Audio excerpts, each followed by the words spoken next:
Welcome to the Black Mass.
Unhappy is he to whom the memories of childhood bring only fear and sadness.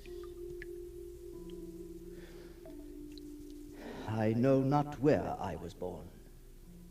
I remember only this castle, infinitely old and infinitely horrible, full of dark passages and dismal, high-ceilinged chambers. The stones in the crumbling corridors seemed always hideously damp, and the smell everywhere, coming up out of the deeper passages from the remains there. The generations of bones had led endlessly down into the earth.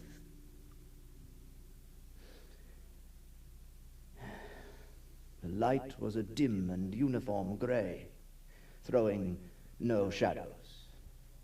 Outside in the forest, there was no sunlight able to come through the trees.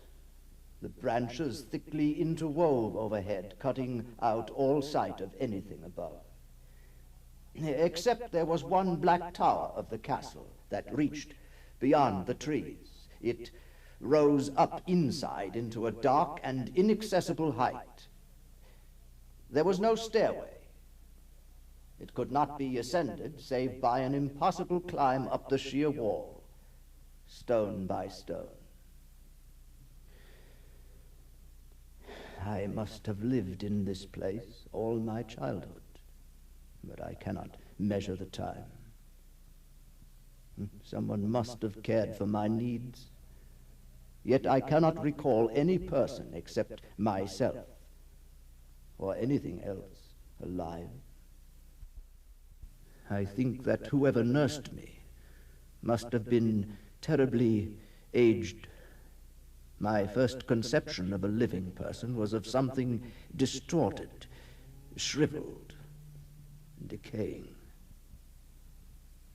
I remember there was such a corpse. I often went to it with a feeling of reverence and attachment. It was a woman, ancient, lying as she had died, partly eaten around the throat and chest, the terrible gesture of horror in her sprawled position and opened mouth. I would sometimes roam the passage where she lay. I seemed to be drawn there. I wanted to kneel before it, to lie my head against it. Once I recall, I reached out to touch her, and she seemed to draw away in horror as if some instinct of recoil had penetrated to the very bones of the hideous thing. It fell off the ledge, breaking apart on the stones below. I dared not touch her again. Otherwise, to me, there was nothing grotesque in the bones and skeletons that populated my world. They were to me more natural than the colored pictures of living people I found in many of the ancient books that lined shelves and piled corners. From such books, I learned all that I know. No teacher urged or guided me. And I do not recall hearing any human voice in all those years, not even my own. Although I read of speech, I had never thought to try speaking aloud myself. I felt conscious of youth because I remembered so little.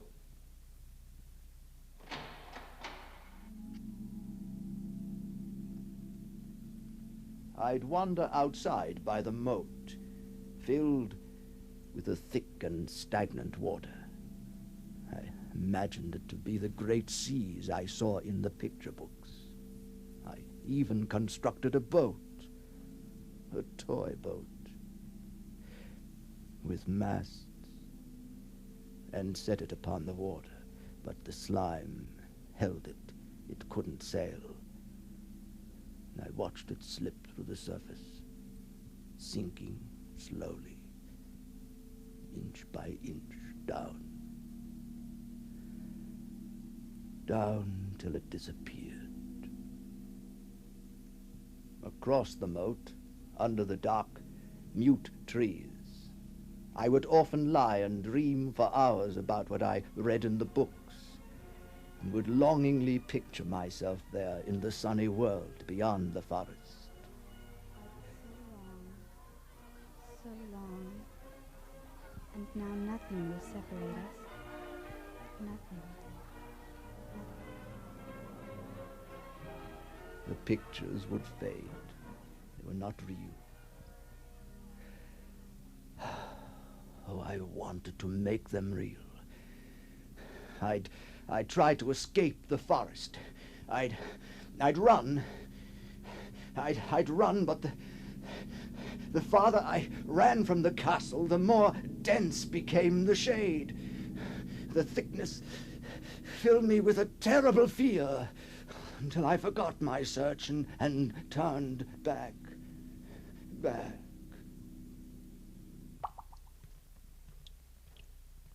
So through endless twilights I dreamed and waited. For what? Only skulls looked up at me, their gaping jaws, their silence. In my madness, I'd crush them. Who put me here? Why? My longing for light grew so frantic I could rest no more. The tower that reached up into the dark absorbed me. I stood beneath it and raised my hands into the abyss. There must be a way. There must be.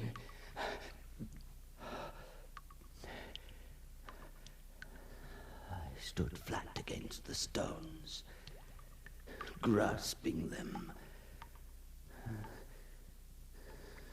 Strange, I could hold on to the stones more easily than I thought.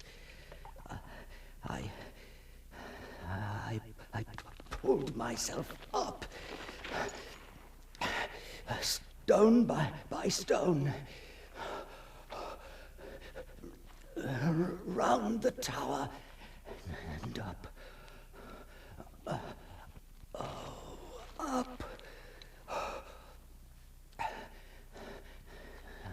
stopped and looked above. There was no end to the darkness. Below, the dim light seemed to be fading. But I had no fear. Oh, no fear. No fear, only great anticipation. Why hadn't I tried before? There were ledges in the rock, and places to hold. Places to hold.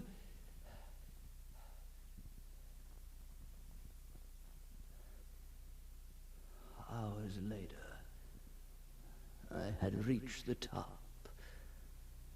I clung to the stone,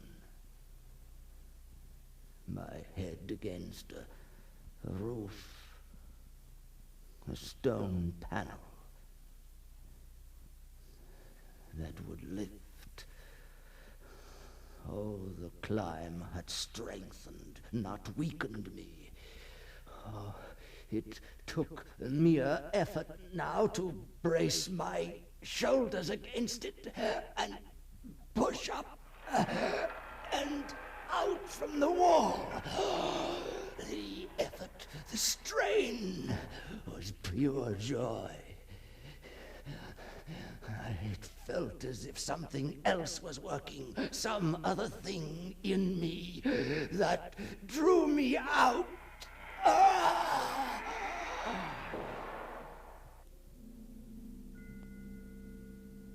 was out.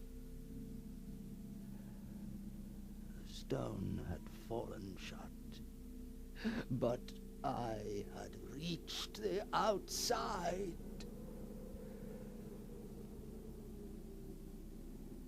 And overhead was the radiant full moon. I had never seen it before except in dreams and in vague visions. Memories.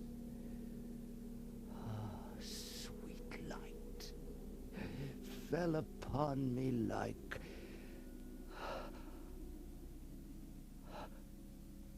But where was I? How high above the trees? It seemed I was on a stone platform, but vast, vast. An observatory. But there were columns about, broken. And beyond the platform, other stones. Small ones with inscriptions and dates. And between the stones, earth. Earth. There stretched around me nothing less than the solid earth, housed with marble slabs and columns, and overshadowed by an ancient stone church whose ruined spires gleamed spectrally in the moonlight.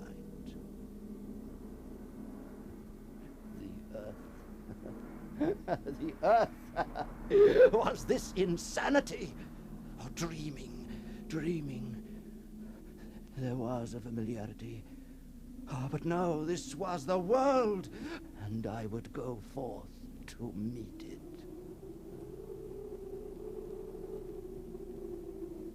There were meadows with the smell of grass, and trees that did not cover the sky. Oh, and houses. Some ancient ruins that my mind tried to reconstruct, but others with lights.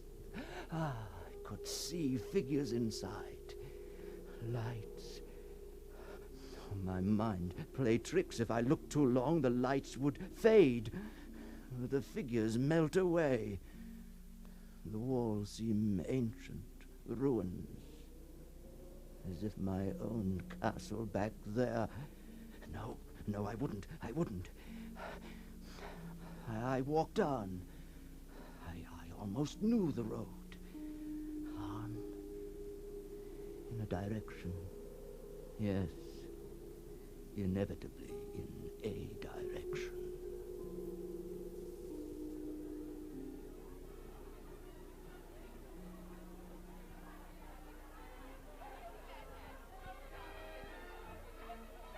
A large lit house, surrounded by a park, with great windows, ablaze with light and sound. There was a courtyard. Oh.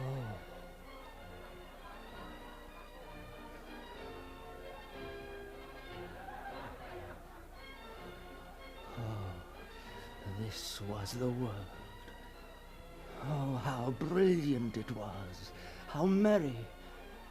I had never heard human voices before, yet it was familiar. Some of the faces seemed to hold expressions that brought up remote recollections. Oh, they smiled. They talked to each other. They laughed. Oh, world! The windows before me were two doors. I put my hands to each to enter, and pushed open into the joyous room. And the people became silent. They all stared with a strange and familiar expression. I tried to speak to them, but it was hard to speak. No! I walked toward them, but they fled. Every face distorted. Screams, hands covering their eyes. Stumbling away. Wait! Like mist, they faded before me. They seemed to melt into the walls, through doors, dragging each other. No, wait!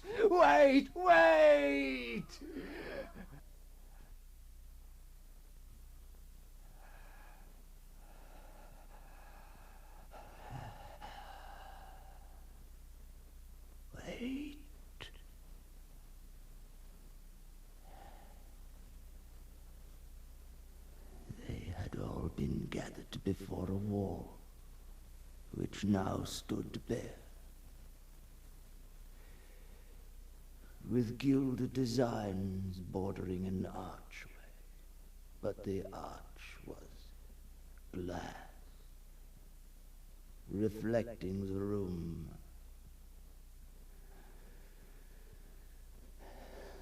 There was only one figure in it, vague as I approached. Then more and more clearly I could see it.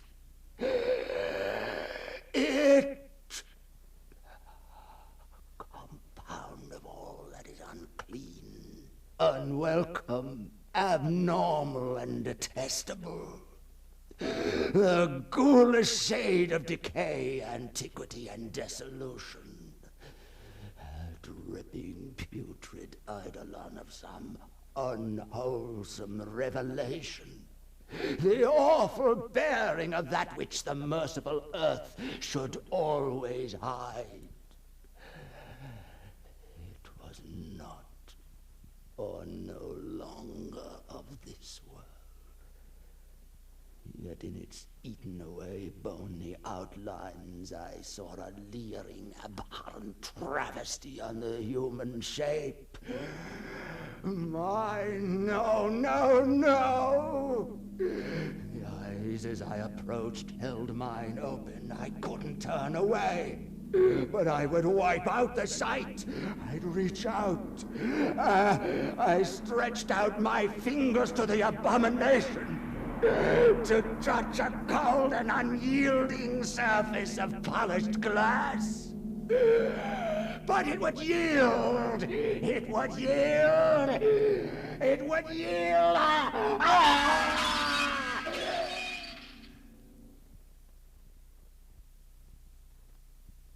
At that last moment, I had recognized him. When I returned to the graveyard, the stone door was immovable. Now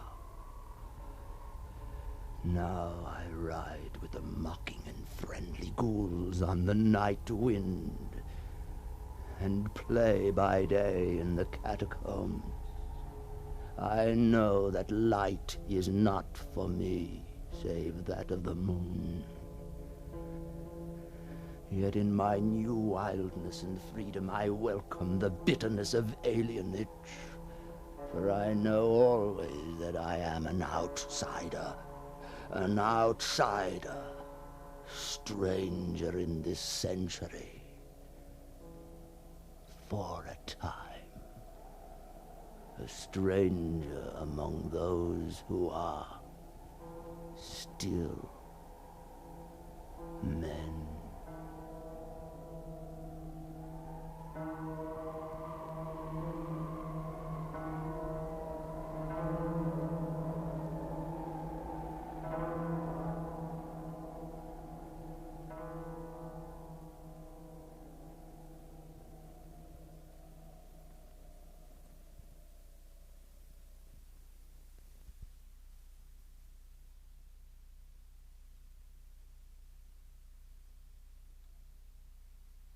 And now, good night.